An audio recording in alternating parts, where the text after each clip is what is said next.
Ladies and gentlemen, boys and girls, chicken and squirrels, welcome back to another wonderful day in the beautiful world of Ark Survival Evolved. I hope y'all are having an awesome day. Look at that little sunrise coming up. We got the morning dusky clouds. The morning music just played, and I was like, when I got into this spot. It's always so relaxing when the little music plays. I was just talking about it yesterday when we did some SOTF live streams. That the music's awesome. We asked about the composers and stuff like that, and I think they make some awesome music for Ark. Anyway, I hope y'all are having an awesome day today. Thank y'all so much for the amazing support on the series, guys. As always, if you do enjoy the videos, make sure to give me some dap on that like button to show your support, and you can subscribe to the channel for more daily videos. I was thinking about what to do with this Quetzal platform. Now, I know Plant Species X is probably the smartest thing to do with it, so I'm going to do that. The two more important things to go along with those Plant Species X are going to be the platform design, which we're a little bit limited to now that we can't really extend the platforms. What we can do is sync the platforms, I think. So I'm going to try to do that today. Also, I decided to do some names for these things. Now, I know I was asking in the comments, I was like, hey guys, give me some name suggestions that I could use. And I didn't really get any that I liked. No offense to you guys. It's not that your names weren't good. It's just it specifically wasn't to my liking. And a little while back, I had introduced a Patreon reward to where I was going to start using names of my Patreons in games. And sometimes they work and sometimes they don't. And in this specific case, I think there's a few dinos that I can name. So these two are male and female, and my female, I think this is my female, right? Yes, I'm going to name my female after one of my Patreons. I'm not really sure. I didn't mean to do Enable Wondering. I'm going to name him, I don't know if it's Gabriel or Gabrielle, but this is a good female name for a Quetzal, so it's inspired by you, Gabriel or Gabrielle, but I'm going to name it Gabrielle. Gabrielle. I guess Gabrielle would be E-L-L-E, but I'm just going to call it Gabrielle, just like that. I guess E-L-L-E. This would probably be Gabriel. But anyway, that's what we're going to call it. We're going to call it Gabrielle. And a longtime supporter of mine named Andrew, goes by Drew. But this needs to be this is going to be a warbird, right? So I'm going to call it Druid. Now, Druid is a symbol of neutrality and nature and stuff like that, but it's also been used for some really, really epic characters in the past. So Druid it is. So Druid and Gabrielle are the two new Quetzals. Now, I think I'm going to design their stats a little bit around what their jobs are going to be. First of all, Druid is going to be the warbird, is going to need a lot of life. So we're going to start bringing up its health. At only 115, 77, it was 11, what was it? 10-2? And it went up to 11-5. So that is like, that's like 1,300 life per. Very, very good. As far as Gabrielle is concerned, Gabrielle is going to be primarily hit and run.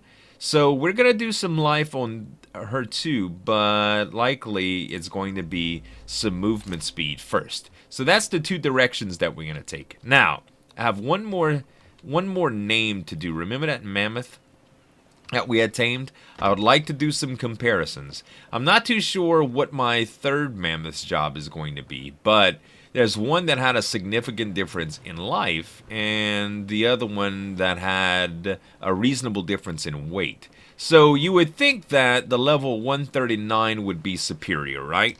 Well, so did I, and I'm kind of wrong. The 139 Mammoth has 3,700 HP, okay? Stamina's about 891, weight's 730. On the other hand, the 130 Mammoth has 5,700 life, about the same stamina, but its melee is 251. So 251 melee on the lower level, 259.7 melee on the higher level. So you would think that, man, talk about some serious, some melee damage increase, but I don't know how much melee I'm going to need for a Mammoth. Now, don't get me wrong, I do want it high. But maneuverability and health are both important. And since the maneuverability on this guy is the same as the other guy, I think I'm going to go with a higher health stat. That's just... So let's see what we gain with 1 health point. 5780 to 6560. I think a good number for this would be 10,000.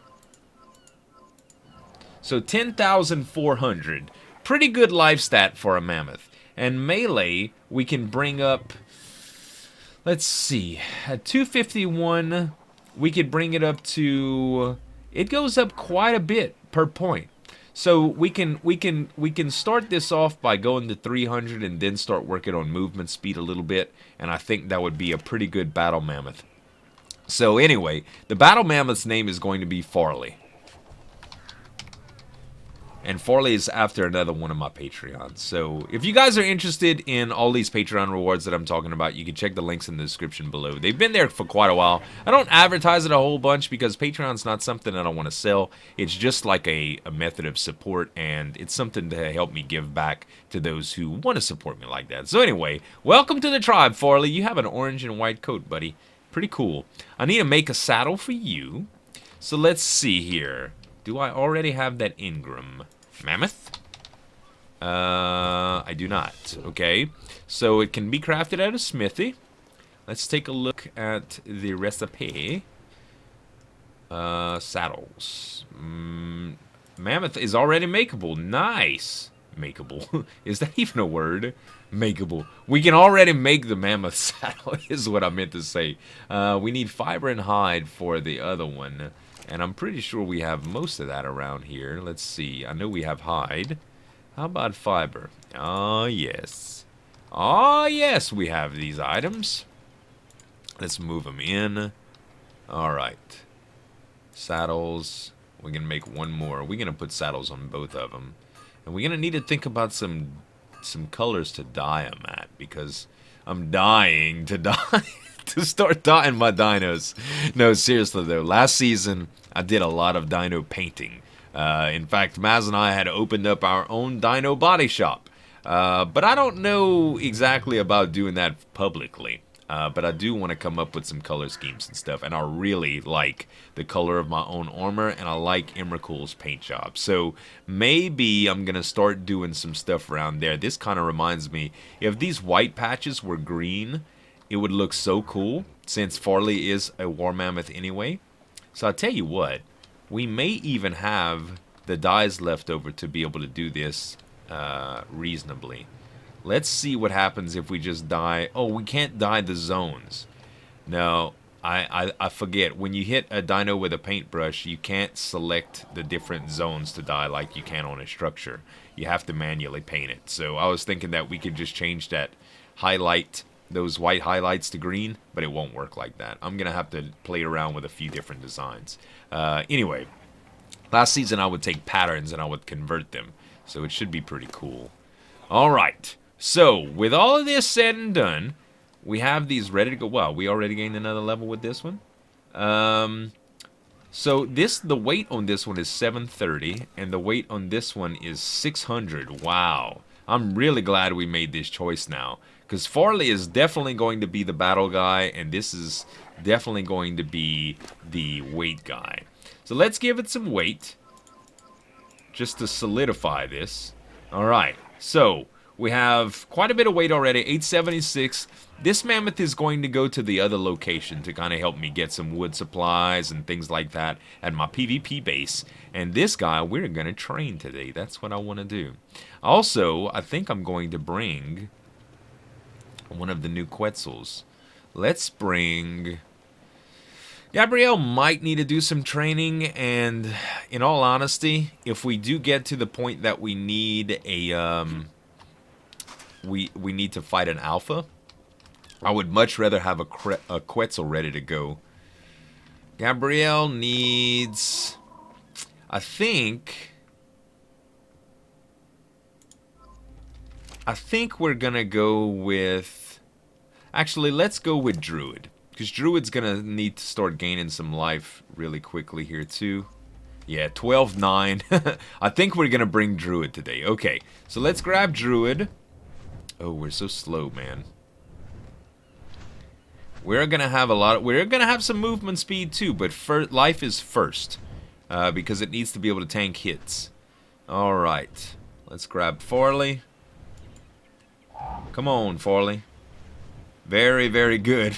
All right, we're gonna head to the North Island and see what's there. Now, it's been a little while since I really fought with a mammoth, but the secret to, I think the secret to fighting with mammoths mostly is the ability to knock stuff back.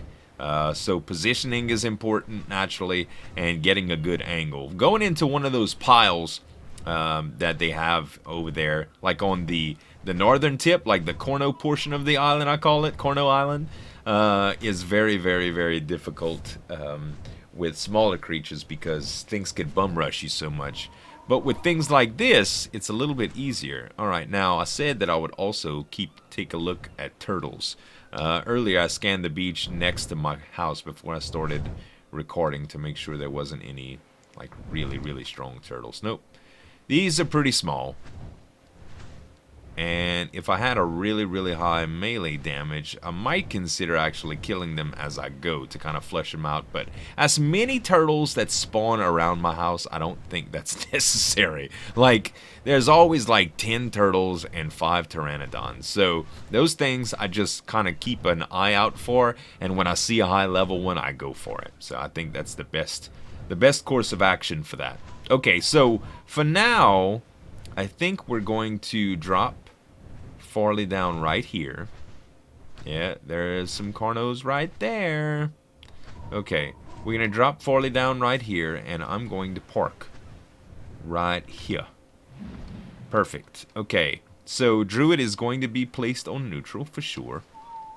Just to make sure. If anything comes by, Druid will be able to attack. And as far as me and Farley, we're going to go in. We're going to go in deep and see what we can do here. Alright. So, let's just take, for instance, this Corno. Level 20. This should be very, very, very easy to start with right here. It is going to aggro on us. I think. No? You do not aggro? Finally. Alright. So, I gotta look to the right to be able to really attack with that fast attack. We did gain a level here. Alright, let's see. Let's go for...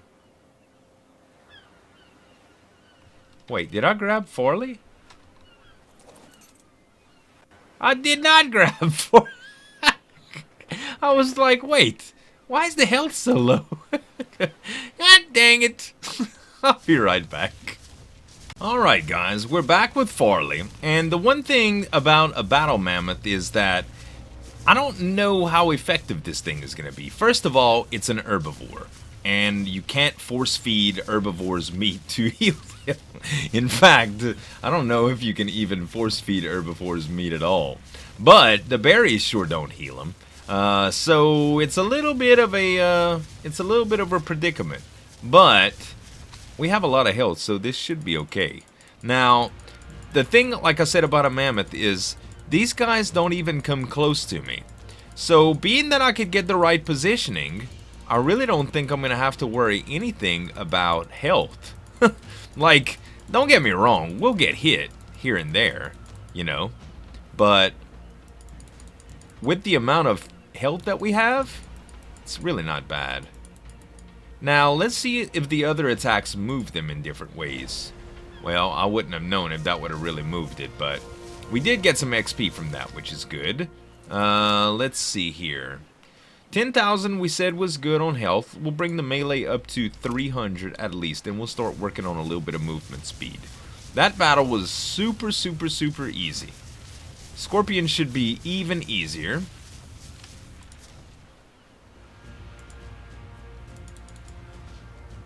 We can use this attack, which knocks him back. Yeah, it's pretty much the same thing. I do think that we get a wider arc by aiming to the left. So that should be pretty good. And if we aim forward, we do this little jumping attack, which might be good. I don't know if the height map changes anything on that attack, but if there's birds flying, it might be a little bit easier to do that. It depends. Alright, let's see what we got here. Speaking of birds.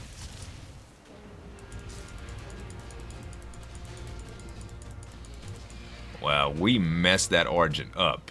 That was a level 40 Argent. Okay, it's time to get a little bit crazier. I'm pretty sure that this Mammoth, with its knockback, can probably keep back Alpha Raptors really, really easy. There's some Rexes over there. I see them. Alright, this is going to be a lot of fun here. I am digging the amount of stamina that we have. It's very good. Alright. Let's get in here. Easy battles so far. Scorpions wigging out, flipping all over the place. Let's go around to this Rex. Now we see... Oh, the Rex is almost dead. This isn't even going to be much of a challenge, is it? Uh-oh, there's a couple Rexes, though. You never know. Might be a little bit... Hey, look! Juicy Mammoth hips! Come and get it! Alright. So I am getting a little bit of hits here. I don't have that much knockback on the against their Rex. And we're taking a little bit of damage here. Oh, he's all in my grill, man. Get out of here! Alright, we got him. Whew. That was messy, man. Alright, we're at about half health. So we took about 5K's worth of damage on that. Which leads me to believe... I don't know if we could have really knocked him back that much.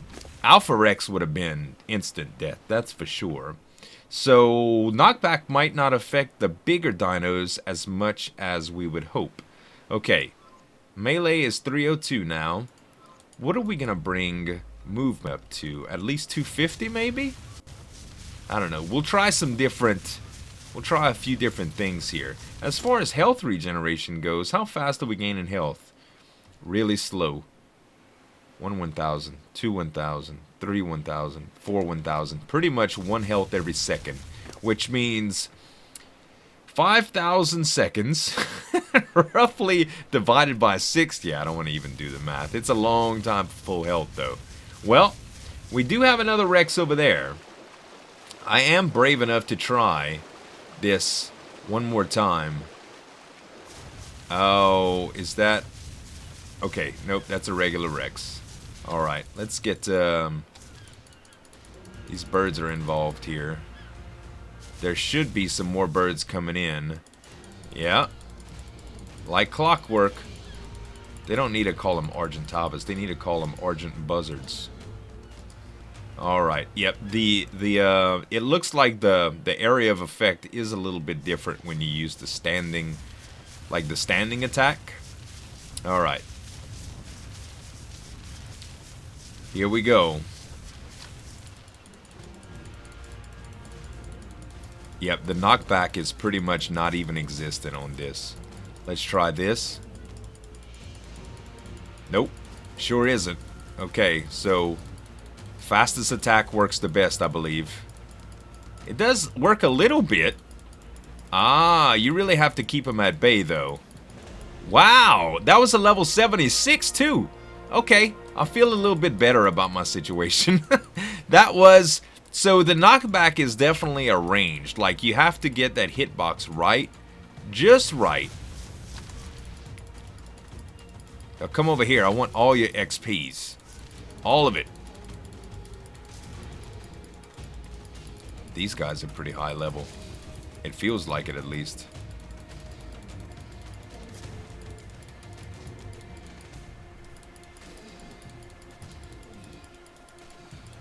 Come on, man. What level is this guy? Watch, it's a 120 or something. No, it was only a 48. I have the feeling that it has a lot to do with whether I hit it or not. There we go. That was a level 52. Alright. Wow. Okay, let's see what kind of XP I got from that. Not a whole lot. I think Alpha Raptors are going to be like the thing to get with these guys. Although it's going to be really, really hard. Uh-oh, we up to 244 movement now. But we got a little bit of trouble. Get out of here! I wish I could control the attacks a little bit better. Like, I wish there was specific buttons. Not to say that it's not cool the way they have it set up, but I really wish there was specific buttons to do specific attacks, because every once in a while, mouse placement is just not enough to give you the accurate type of effect you want. Now, just to emulate what would happen to an Alpha Raptor here. This is pretty much what we'd be looking at.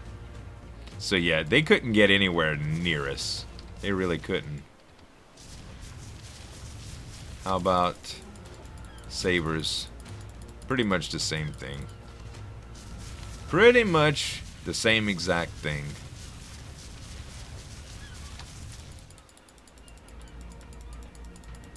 Yeah, I think movement speed's gonna be less important than I thought it would. Because it seems like once you get to a position, it's like nothing. You don't want to do anything else. It's not like I would turn tail and run.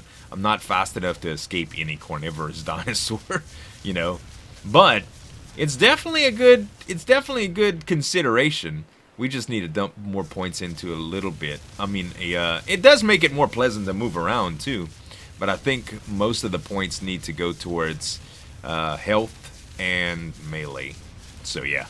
Well, it was a good training exercise. Let's get this baby back over to the base so it can heal up. And we're going to go play around with some Quetzal saddle goodness. Look at that morning sunshine. It's so beautiful. It played that little song. I was like, ah. Anyway, you guys, I'm messing around with getting these foundations sunken into this. Oh, now it's going to rain. Sunken into this platform saddle for the Quetzal. And I'll show you a little bit how about this works. Now, I've done this on rafts before, but it's a little bit different on Quetzal platforms, or it's probably different on every other platform. But at any rate, what you want to do here is you want to put a... You see the pillar, how you can sink it into the foundation just like that? Oh, that's wrong. Demolish the wood pillar. The shifting that you get is pretty difficult to deal with. You could fly to make this happen. In fact, let's do this. You don't need to be landed. This is much less distracting. Alright, so we go ahead and put a ceiling on top of that. You extend it with another ceiling. Now, I tried this at different angles, and this is where it gets a little bit weird. So, you put the second ceiling in. Try to not to fall off of the platform. Might have to do it from this angle. Oh my gosh. Okay, there it is. Alright, now you see how I attached it from the top of the ceiling? I did not attach it into the platform.